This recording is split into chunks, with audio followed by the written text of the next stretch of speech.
अंकित चौहान को अंतरिम जमानत दे दी है। अंकित ने उनकी शादी के लिए जमानत याचिका दी थी। साकेत कोर्ट ने अंकित चौहान को 6 जून तक के लिए अंतरिम जमानत दी है। उन्हें 6 जून को ही तिहाड़ जेल में दोबारा सरेंडर करना होगा। दरअसल अंकित चौहान की 2 जून को शादी होने वाली है।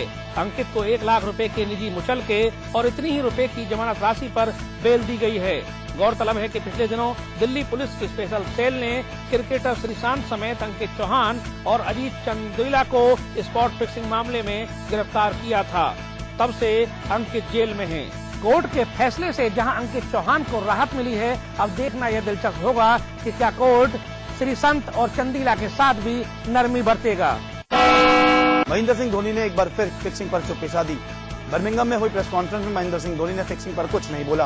टीम इंडिया लंदन पहुंच चुकी है, जहां पे धोनी ने मैच और प्रैक्टिस मैच को लेकर प्रेस कॉन्फ्रेंस की, लेकिन सभी का सिर्फ एक ही सवाल था कि माही कब फिक्सिंग पर कुछ बोलेंगे। लेकिन इस प्रेस कॉन्फ्रेंस में जब धोनी से फिक्सिंग को लेकर पूछा गया तो धोनी एक बार फिर चुप हो गए। धोनी की चुप्पी से साफ अंदाजा लगाया जा सकता है कि भारत ही नहीं बल्कि देश के बाहर भी धोनी को फिक्सिंग पर बोलने से मना किया है। लेकिन धोनी ने साफ कर दिया कि फिक्सिंग को लेकर क्रिकेट की साख नहीं गिरी है।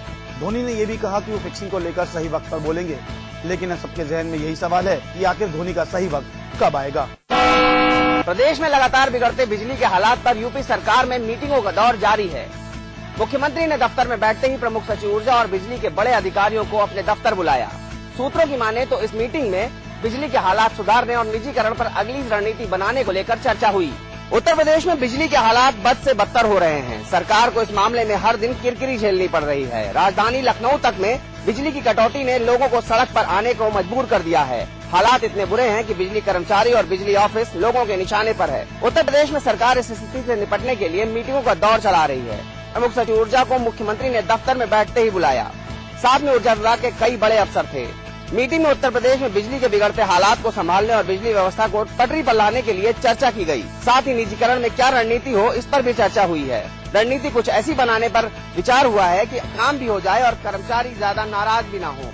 लोगों की जब बिजली जाती है तो वो सरकारों की बत्ती गुल करने में देर नहीं करते। ये बात अखिलेश यादव को पता है। लोकसभा चुनाव सर पर है और उनको पता है कि अगर हालात नहीं सुधरे तो यूपी में समाजवादी पार्टी के लिए खतरे की घंटी जरूर बन सकती है। भारतीय जनता पार्टी आगामी लोकसभा चुनावों की तैयारियों में जुट गई है। उत्तराखंड निकाय चुनाव परिणामों से उत्साहित पार्टी की नजर शहरी मतदाताओं पर है। टिहरी सांसद महारानी माला राजलक्ष्मी शाह ने देहरादून के निर्वाचित प्रतिनिधियों से मुलाकात करके रणनीति भी बनाई, जिसमें मेयर विनोद चमोली समेत पार्टी के सभी नवनिर्वाचित पार्षद मौजूद रहे। महारानी का कहना है कि निगम को राज्य सरकार का अपेक्षित सहयोग नहीं मिल रहा है। टिहरी सांसद महारानी माला राजलक्ष्मी शाह ने सभी पार्षदों से लोकसभा चुनाव को देखते हुए अपने अपने क्षेत्रों में जनसंपर्क बढ़ाने को कहा है। टीसीएस एसोसिएशन अब आर पार की लड़ाई के मूड में है। नहीं देंगे आईएएस बनने की लिखित परीक्षा। एसोसिएशन ने कहा कि पुरानी प्रथा में क्या है दिक्कत, बताए सरकार। पीसीएस व पीएफएस भी आए समर्थन में। पीसीएस अधिकारियों को आईएएस में पदोन्नति 10 साल की नौकरी और उसके कार्यकाल तथा योग्यता को देखते हुए मिलती है, पर अब केंद्र सरकार इन सब बातों को दरकिनार करते हुए लिखित परीक्षा के बाद पदोन्नति का प्रावधान ला रही है, जिसको लेकर पीसीएस अधिकारी इस नई नीति के खिलाफ मोर्चा खोलने की तैयारी कर चुके हैं। यह समस्या पीपीएस व पीएफएस अधिकारियों के साथ भी है। इनका एसोसिएशन भी इनके समर्थन में आ गया है और पीसीएस अधिकारी एसोसिएशन ने कहा है कि अगर सरकार उनकी बातों को नहीं मानती है तो वे कोर्ट का भी रुख करेंगे। आरुषि हेमराज मर्डर केस में तलवार दंपति गाजियाबाद की विशेष सीबीआई कोर्ट में पेश हुए, जहां सीआरपीसी की धारा 313 के तहत सीबीआई कोर्ट में आरुषि की मां नुपुर तलवार के बयान दर्ज किए गए। नुपुर तलवार से केस से संबंधित करीब 809 सवाल अभी तक पूछे जा चुके हैं। मामले की अगली सुनवाई शुक्रवार को सीबीआई अदालत में होगी। आपको बता दें कि 313 के बयान दर्ज कराने से बचने के लिए तलवार दंपति की तमाम कोशिशें नाकाम हो चुकी हैं। 313 के बयान से पहले 14 गवाहों की फिर से गवाही करने की अपील तलवार दंपति द्वारा की गई थी, लेकिन इस अपील को निचली अदालत के बाद पहले इलाहाबाद हाईकोर्ट ने ठुकराया और उसके बाद सुप्रीम कोर्ट ने भी इस अपील को खारिज कर दिया, जिससे उनकी मुश्किलें और भी ज्यादा बढ़ गई हैं। तलवार दंपति की मुश्किलें लगातार बढ़ती जा रही हैं। फिलहाल नुपुर तलवार से 809 सवाल पूछे जा चुके हैं। सूबे के मुख्यमंत्री विजय बहुगुणा की समीक्षा बैठकों का सिलसिला जारी है। इसी कड़ी में खटीमा पहुंचे विजय बहुगुणा ने 4 करोड़ 83 लाख की विकास परियोजनाओं का शिलान्यास किया तथा लोकार्पण भी किया। साथ ही मुख्यमंत्री बहुगुणा ने खतीमा के राजकीय कन्या इंटर कॉलेज के प्रथम तल के निर्माण के लिए 1,25,00,000, जमोर बड़िया खुदागंज मोटर मार्ग के पुनः निर्माण एवं सुधार के लिए 1,59,00,000 रुपए की घोषणा की। वहीं मुख्यमंत्री ने चकपुर नौगवानाथ बगिया घाट मार्ग के सुधार के लिए 199,53,000 की योजना को हरी झंडी दी। मुख्यमंत्री विजय बहुगुणा उधम सिंह नगर के किच्छा विधानसभा क्षेत्र पहुंचे। वहां सीएम ने जनता दरबार लगाकर लोगों की समस्याएं सुनी।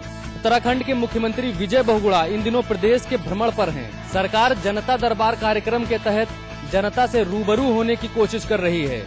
गुरुवार को सीएम का काफिला उधम सिंह नगर के किच्छा पहुंचा।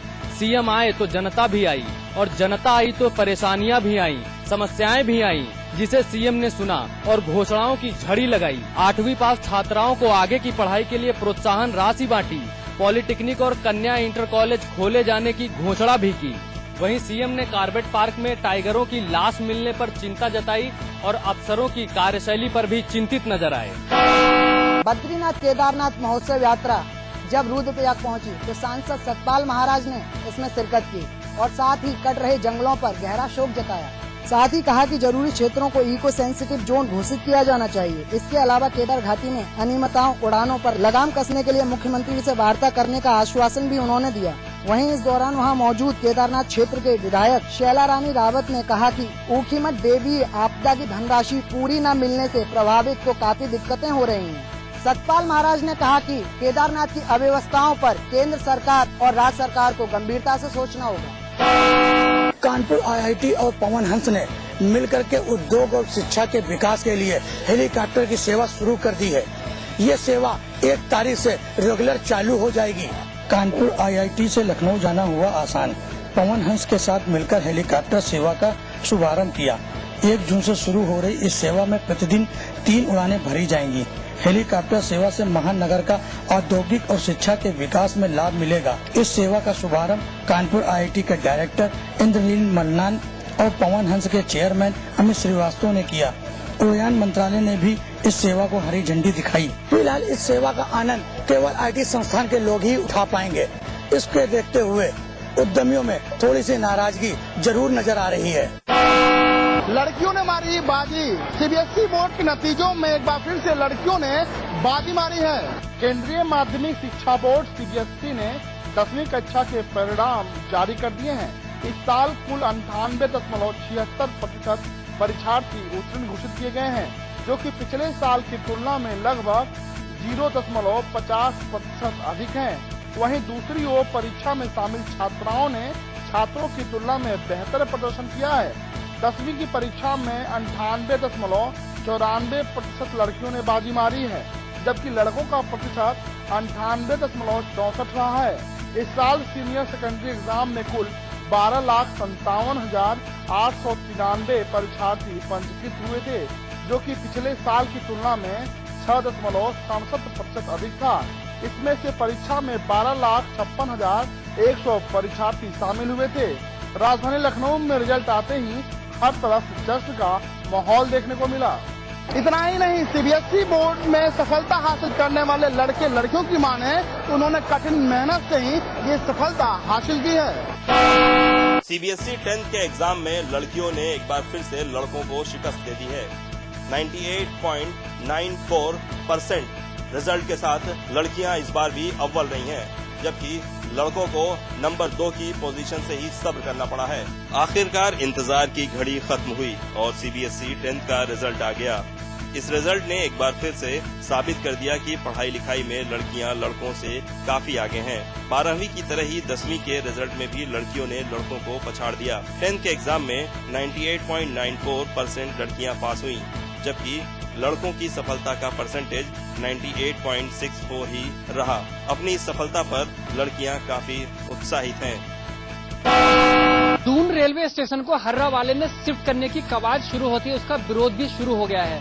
बार एसोसिएशन का कहना है कि बिना वैकल्पिक इंतजामों के ये कवायद सही नहीं है।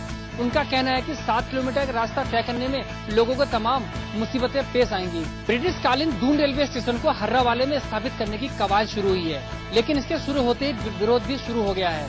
दरअसल बार एसोसिएशन इसके खिलाफ उतर आई है। उसका कहना है कि बिना वैकल्पिक इंतजाम किए हुए ऐसा करना उचित नहीं होगा, क्योंकि हर्रावाला और देहरादून के बीच 7 किलोमीटर का रास्ता है, जिसे तय करने में लोगों को तमाम दिक्कतों का सामना करना पड़ेगा, क्योंकि टैक्सी और ऑटो की मनमानी होती है। ये जो मामला है, यहाँ से लगभग 7 किलोमीटर जो स्टेशन किया जा रहा है कि शायद शिफ्ट किया जाएगा, उससे आम जनमानव, आम जनमानस उसे बहुत दिक्कत होगी। बार एसोसिएशन का कहना है कि ऑटो टैक्सी ड्राइवर हमेशा अपनी मनमानी करते हैं, ऐसे में हर्रावाले तक पहुंचने में उन्हें ज्यादा पैसे चुकाने होंगे। वहीं एमडीडीए के उपाध्यक्ष का कहना है कि बिना योजना को जाने हुए उसका विरोध करना उचित नहीं है। आपको बता दें कि एमडीडीए और रेलवे अफसरों के बीच में इस शिफ्टिंग को लेकर बातचीत हुई थी, जिसके बाद ये विरोध की बात सामने आई है। लेकिन विरोध का मामला ऐसा नहीं कि जो सुलझ न पाए, इसलिए बैठकर मामले को सुलझाने की जरूरत है, ताकि लोगों को और ज्यादा सुविधा मिल पाए। छत्तीसगढ़ के नक्सली हमले में मारे गए नंद कुमार पटेल विधायक उदय मुर्दियाल की अस्थि कलश आज संगम नगरी इलाहाबाद पहुंची। भावभीनी श्रद्धांजलि के बाद उनकी अस्थियां संगम में प्रवाहित की गयी। छत्तीसगढ़ में नक्सली हमले में मारे गए कांग्रेसी नेताओं की अस्थियां संगम नगरी इलाहाबाद पहुंची। नक्सली हमले में मारे गए छत्तीसगढ़ कांग्रेस के अध्यक्ष नंद कुमार पटेल और विधायक उदय मुर्दियाल की अस्थियां संगम नगरी में नम्र आंखों के साथ उनके परिवार के सदस्यों ने विसर्जित की। इस दौरान बड़ी संख्या में यूपी कांग्रेस के नेता संगम में अस्थियां विसर्जित करने के लिए पहुंचे थे। अस्थियां विसर्जित करने के दौरान सभी कांग्रेसी नेताओं ने नम्र आंखों से अपने साथी और नेताओं को विदाई देते हुए और भगवान से प्रार्थना की कि उनकी आत्मा को शांति प्रदान करें। एक अवसर मिला अपने वरिष्ठ नेताओं की अस्थियों को संगम प्रवाहित करने के बहाने उनको श्रद्धांजलि अर्पित करने का। संगम में विसर्जन के पूर्व दोनों कांग्रेस नेताओं की अस्थियों को आमजन के दर्शन के लिए रखा गया था, जहां सैकड़ों की संख्या में कांग्रेसी नेताओं ने अपने श्रद्धा सुमन अर्पित किए। साथ ही प्रदेश अध्यक्ष निर्मल खत्री और पूर्व प्रदेश अध्यक्ष रीता बहुगुणा जोशी सहित तमाम नेताओं ने पुष्पांजलि अर्पित की और 2 मिनट का मौन रखकर दिवंगत नेताओं की आत्मा की शांति के लिए ईश्वर से प्रार्थना की। इस मौके पर यूपी के कांग्रेस के प्रदेश अध्यक्ष निर्मल खत्री ने मांग की कि पूरी घटना की जांच निष्पक्ष की जाए। अपने नेताओं को श्रद्धांजलि देने के लिए प्रदेश अध्यक्ष निर्मल खत्री और पूर्व प्रदेश अध्यक्ष रीता बहुगुणा जोशी सहित तमाम कांग्रेसी वहां पर पहुंचे और उन्होंने 2 मिनट का मौन रखकर श्रद्धांजलि अर्पित की। पाकिस्तान की जेल में हमले के बाद शहीद हुए सरबजीत की बहन और बेटी को हरिद्वार की सर्वोच्च संस्था गंगा सभा द्वारा सम्मानित किया गया। पाकिस्तान की जेल में हमले के बाद शहीद हुए सरबजीत की बहन पुत्री को हरिद्वार में हर की पौड़ी पर पंजाबी सभा व तीर्थ पुरोहितों की सर्वोच्च संस्था गंगा सभा द्वारा सम्मानित किया गया। गंगा सभा हर की पौड़ी पर सारा प्रबंध करती है, तीर्थ पुरोहितों की संस्था है, तो उनकी आत्मा की शांति के लिए गंगा से प्रार्थना करने के लिए हम सब लोग यहाँ उपस्थित हुए। इस मौके पर सरबजीत की बहन ने कहा कि वो भारत आने वाले पाकिस्तान के हर मंत्री व खिलाड़ी का विरोध करेंगी और तब तक अपनी लड़ाई जारी रखेंगी जब तक पाकिस्तान की जेल में बंद सभी भारतीयों को रिहा नहीं करा लिया जाता। सरबजीत की बहन दलवीर कौर का ये भी कहना था कि पाकिस्तान के प्रधानमंत्री नवाज शरीफ से भी कोई उम्मीद नहीं रखी जा सकती। वहीं मां गंगा से प्रार्थना कर सरबजीत की आत्मा की शांति की प्रार्थना भी की। सीतापुर दीवानी कचहरी परिसर में एक मोटरसाइकिल खड़ी करने को लेकर एक वकील और दरोगा के बीच कहासुनी हो गई। सीतापुर दीवानी कचहरी परिसर में आज वकीलों और दरोगा के बीच मोटरसाइकिल खड़ी करने को लेकर विवाद हो गया। नाराज वकीलों ने दरोगा को दौड़ाकर पीटा। दरोगा ने अपनी जान डिस्ट्रिक्ट जज के चैम्बर में घुसकर बचाई। वकीलों ने जिला जज के चैम्बर के बाहर जमकर नारेबाजी की। इसी हंगामे के बीच एक वकील बिगश खाकर गिर पड़ा। वकील की हालत खराब होते देख साथी वकील उसे तुरंत सरकारी अस्पताल ले गए, जहाँ पर डॉक्टरों ने उसका इलाज शुरू कर दिया है। गुस्साए वकीलों ने दरोगा के खिलाफ थाना कोतवाली में मारपीट की शिकायत भी की है। मामला गंभीर होने की वजह से कोर्ट परिसर के बाहर पुलिस और पीएससी को तैनात कर दिया गया। इस हंगामे से नाराज वकीलों ने अनिश्चितकालीन तक कार बहिष्कार का ऐलान कर दिया है।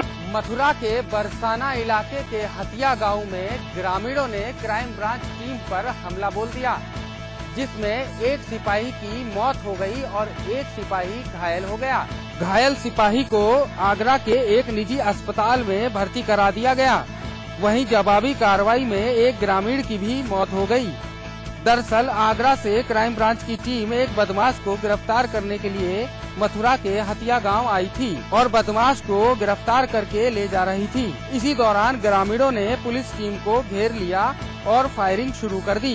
ग्रामीणों की तरफ से हुई फायरिंग में 2 सिपाही गंभीर रूप से घायल हो गए, जिसमें सतीश चंद्र नाम के एक सिपाही की इलाज के दौरान मौत हो गई। वहीं शाबू नाम के एक ग्रामीण की भी मौत हो गई, जिसके बाद गांव में तनाव का माहौल है। तनाव को देखते हुए मथुरा से भारी मात्रा में पुलिस बल बुलाकर हथिया गांव में तैनात कर दिया गया है। फरवरी 2013 को बड़ालगंज थाना क्षेत्र में कथित जिला पंचायत सदस्य सपा के नेता द्वारा एक व्यक्ति की हत्या किए जाने का मामला अब पकड़ने लगा है। गोरखपुर के बड़ालगंज थाना क्षेत्र दौनाडीह गांव में